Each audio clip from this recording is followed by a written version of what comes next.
All right, joined now by Jason Porter and Kyle Rode. Fellas, what's going on tonight? Hey guys, haven't seen you since last year. There it is. Got that in, got that in. Well, Jason, I'll let you go ahead and get the first question, get us rolling tonight here for Kyle. Yeah, Kyle, great start to the conference play, man. Congratulations on that. Coming out of the gate smoke, and you probably heard the guys talking about it. I think the first two things that jump off the page to me are the 53 points to Bellarmine, holding them down under that lid, and then holding Lipscomb to 48. I mean, that was just unbelievable the other night. Talk to us a little bit. It seems like we always harp on the defensive side of the ball, but tell us a little bit about maybe what felt a little bit different about those two games out of the gate. Yeah, no, that's kind of the foundation we're built on, right? Like Coach says it all the time. We want to be hard to play against on defense and hang our hat on that. And shots come and go like you see throughout the season, but we feel like we can be hard to play against on a night in night out basis, especially in conference. You're gonna have to rely on your defense. So great job in these first two games, and still a lot of room for improvement, and just keep building on it. You Jason, I don't know if you have any advertising inside of Liberty Arena, but the defense held Lipscomb to under 1 point per possession. So they were throwing up a lot of bricks. I thought maybe they were trying to do some real estate over there in Liberty Arena. But Kyle, I have a question. I don't know. I'm not like in tune with the X's and O's of basketball, obviously, like you are. But, you know, in football, they don't always show the whole playbook. Like they save some for some big games and some important games. Like, is there anything to that I don't pull the curtain too far back, but like, is there anything defensively that you guys do that's like in in the out of conference season we don't want to show that because we're going to save that for conference play? I don't think so, man. I think kind of our defense is just built on like simple principles, but we just try Yeah. to execute them like with like really high excellence, and that's kind of like the standard. Ever since I've been at Liberty, we've ran one defense, and I've done the same drills probably 5 times a week. So there's nothing, there's not, we're not pulling a rabbit out of the hat defensively or anything like that in conference play. Coach is super great about building our habits, and as the teams get older, those habits start to compound, and then you get deposits that are just executed way better, way higher level, and it's fun. It's really fun to be a part of. And now in my fourth year, like see how some of those deposits have added up, and it's cool to see other guys go through that same process. Kyle, I got a two-part question here for you. So you had a big crowd at Bellarmine, lots of friends and family. Colin Porter as well had a lot. I'm assuming probably getting some more at EKU on Sunday. What's it like getting to play in front of all the people you really care about, people that care about you? Yeah, no, it's awesome. It's just those people have supported you your whole life, and just to be able to go home a little bit and play in front of them, it makes you feel at home again. And Liberty has been an unbelievable spot, even though it's 6 hours away from home. But anytime you get to play in Kentucky, basketball is taken so seriously, and the crowds are always into the games, and it's a great atmosphere. And of course, it's always good to play in front of friends and family too. And Cal, you had a really great game at Bellarmine, 9 of 10 inside the arc. It really felt to me, sitting there watching the game, that they were really trying to take the three ball away from you. Was that kind of open up the lane for you? You had a lot of floaters and shots in the lane. Is that kind of what you just taken what the defense gave you? Yeah, 100%. They do a really good job of containing gaps and taking away the three. And if you can shot stop it and get the paint, floater was working pretty well that night, and then open up some other stuff for us. Darius attracts so much attention, and was able to keep some handoffs and get to the paint early and try to create for our team. And yeah, exactly what you said, man. It's what the defense gives you, and it's different every night.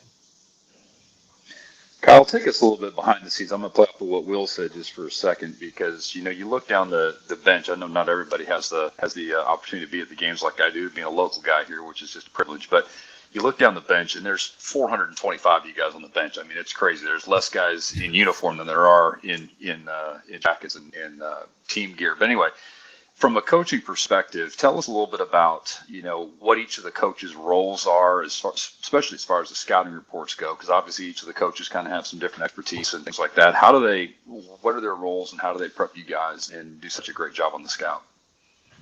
Yeah, I think one of the special things about like Coach McKay and his leadership is he really allows the people on our staff, the people in our program, to be trusted with their individual roles. And he's a lot of times he is so empowering and directive and allows like even us players, like we call it more collaboration than anything. So obviously our three assistants, Coach Johnston mainly handles offense, and Coach Pierre and Coach Jones really focus on the defense and make sure we're right. And we have so many people that I can mention. And I mean, Chelsea Mangino is probably the most important of them all. We call her Mama Chels for everything she does, organizing and just so many goes down the line. And I think what's cool about our program is so many players that have been through it are on staff now too. When you look at Mayo, Cuff, Zach, Lou, all those guys, man, like it's so special.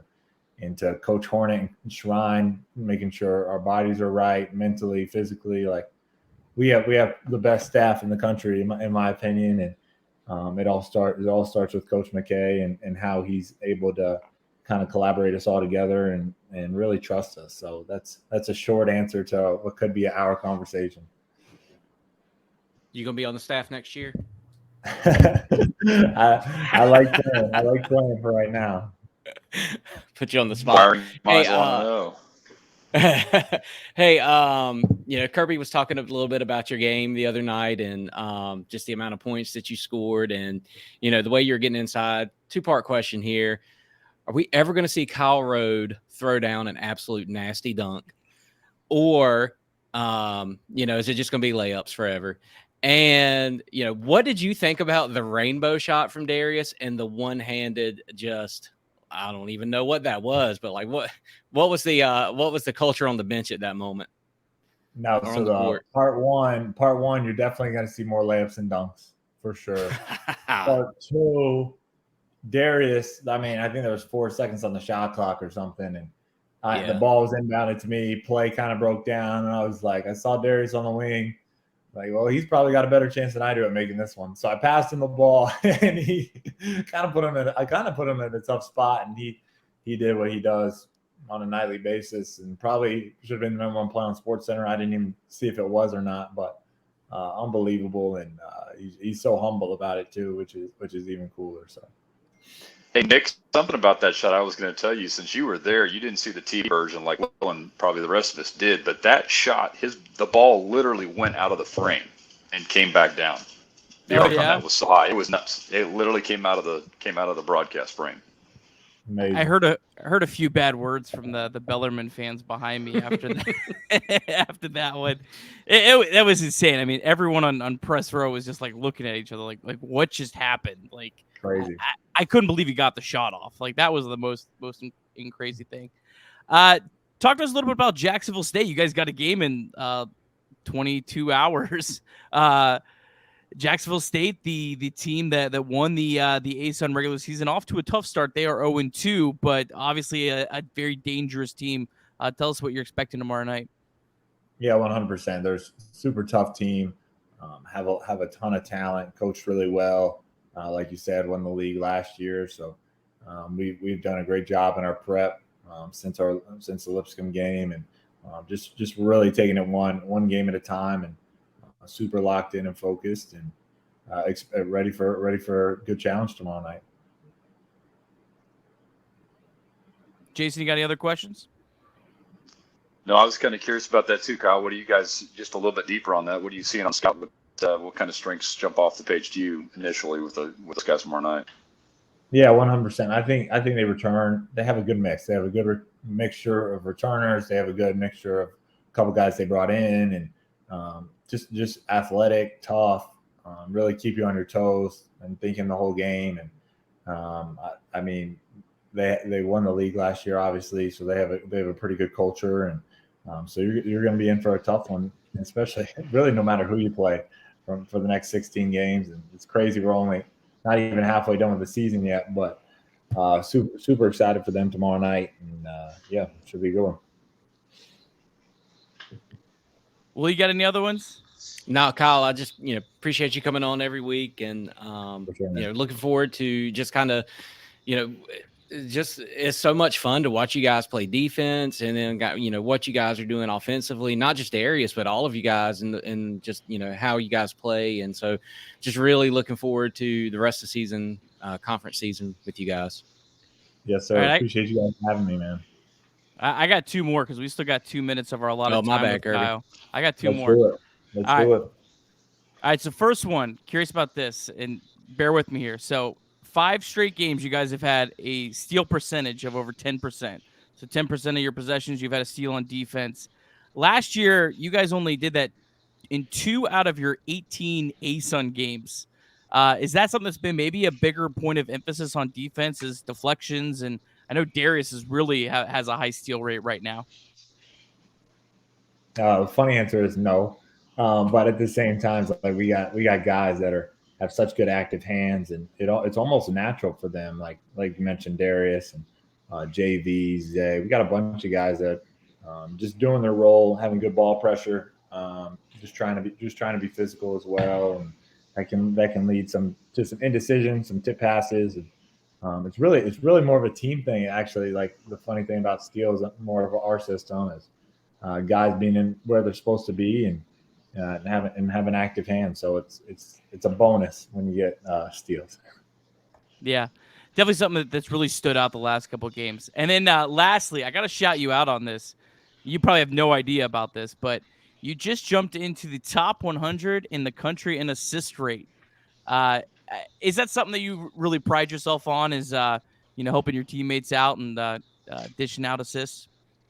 Yeah, that's did not know that stat, but that's an awesome stat. Yeah, I love creating for my guys, and um, our program makes it so easy to be unselfish, and just taking care of the ball is a very big staple for coach.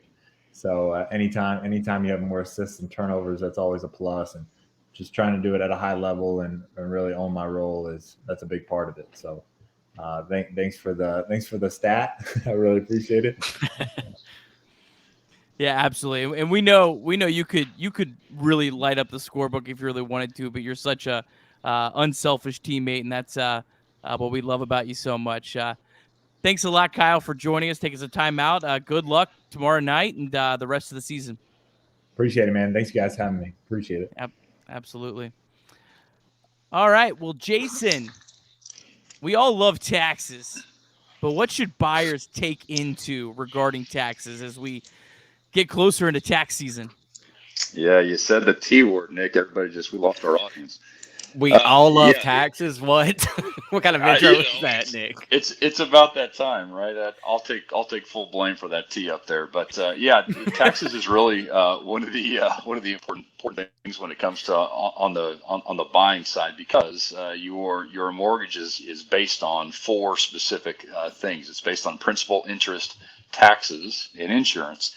And the way that plays in on the buying side, something to keep in mind. I was talking to some first-time home buyers about this today. Is depending on where you are. I know we're not just a completely local entity here with our broadcast, thankfully, but in the Lynchburg area, like a lot of markets, you're going to have higher tax rates, whether you're in the city or in the county.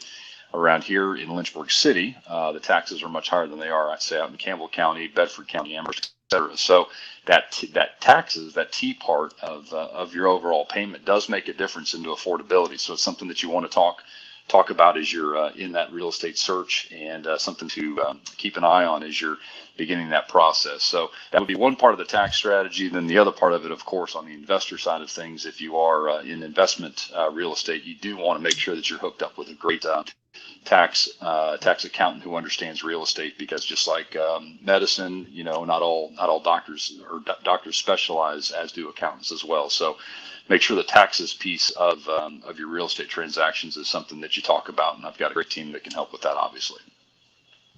Awesome. We could all use help with taxes, that's for sure. That's something none of us None of us know what we're doing. But Jason, we appreciate you. Appreciate your not just your support of the show, but your fandom and how much you support all things Liberty. And you'll be at the game tomorrow night. Yes, sir. Absolutely. And hey, I'll tell you, even though the students weren't there the other night, it was rocking. Flames Nation is back for sure, and the intimacy of the arena is kind of a weird way to describe it, but it's intense. It's really a hard place for opponents, I think, to come in and play, and should be a great conference season.